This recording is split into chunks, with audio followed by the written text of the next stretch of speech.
धर्म इंग्लिश में जैसा समझा जाता है, डिक्शनरी में लिखा है ए फेथ, एक प्रकार विश्वास।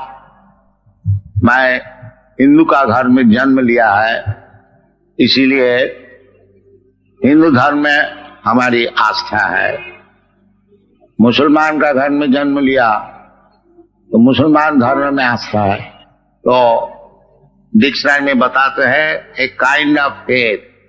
हमारा भागवत धर्म जो है वो दूसरी चीज, वो फेथ नहीं है। धर्मं तो साक्षात भगवत प्रणीतम। धर्म का अर्थ होता है जो भगवान जिस प्रकार से बताया है उसी प्रकार से ग्रहण करने से उसका नाम है धर्म।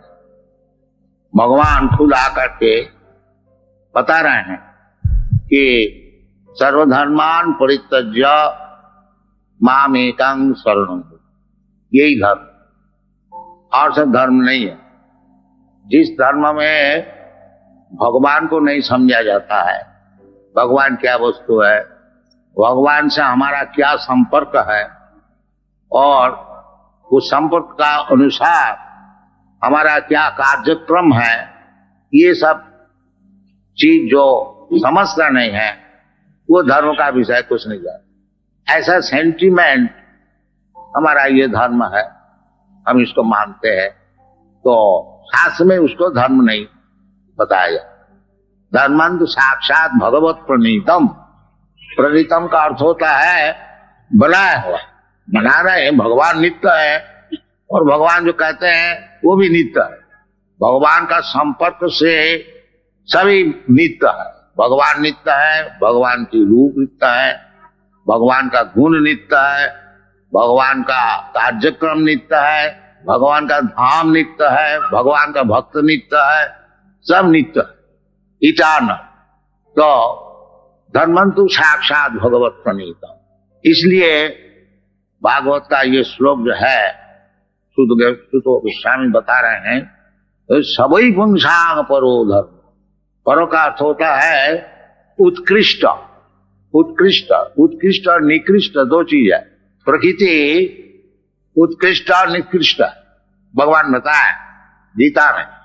भूमि रापन लो वायु खंग मनो बुद्धि रे अपरायम विद्धि में प्रकृति। अपरायम ये जो भौतिक वस्तु है, भूमि, जल, अग्नि, वायु, आकाश, ये निकृष्ट प्रकृति है। और उत्कृष्ट प्रकृति है भगवान जैसे बताते हैं अपरायम इतस्तु विद्धि में प्रकृति परा। एक परा प्रकृति है। वो परा प्रकृति कैसी चीज है ना, जीवभूत महाभाव जयदम धार्यते। जो जीव जो है, जैसे हम लोग है जीव, प्राणी, जानवर, जिसका जान है, ये परा प्रकृति है। और जो भौतिक शरीर है ये अपरा है, निकृष्ट। क्यों? ये जो निकृष्ट शरीर है, निकृष्ट क्यों बोला जाता है न, क्योंकि रहने वाला नहीं, असत, असत वस्तु, टिकने वाला नहीं। और जो जीवात्मा है जो ये शरीर को धारण किया है, देहिनस्मिन् यथा देहे अस्मिन् देहे, ये शरीर में जो मालिक और नहीं तो बैठने वाला ऑक्युपायर, दो चीज होता है ना एक मकान में। एक मकान का मालिक होता है और एक मकान का ऑक्युपायर होता है, टेनेंट होता है। समझ, टेनेंट है वो मालिक नहीं है, मालिक अलग। इसी प्रकार दो आत्मा ये शरीर में बैठे हुए, एक है ऑक्युपायर जिस जीवात्मा जिसको ये शरीर दिया गया है, तुम ये शरीर लो, वो ना नहीं बोल सकेगा।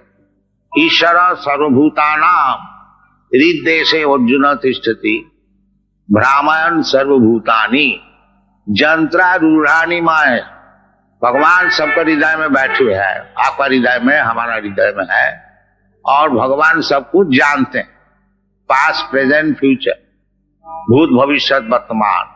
हम जैसे चाहते हैं भगवान से प्रार्थना करते हैं, जो भगवान ये सुविधाएं हमको दीजिए, भगवान दे देता। भगवान के लिए क्या मुश्किल है? भगवान तो सभी देता है, और कुछ मैं चाहता हूं तो भगवान वो भी दे देता है। भगवान से कोई प्रार्थना करे कि भगवान हम सब कुछ खाएं, कोई विचार नहीं, तो भगवान उसी प्रकार शरीर बना देता है सुअर का, ले घू भी खाओ, कोई विचार का बात नहीं, ऐसे शरीर बना देता है, खूब मजा से घू खाता है। भगवान हमको ऐसा शरीर दीजिए जो हम खूब मांस और खून खा सकेंगे। अच्छा ठीक है, ले शेर बन जाओ। भगवान देता है ये शरीर। ब्राह्मण सर्वभूतानि जंत्रारूढ़ानि माया।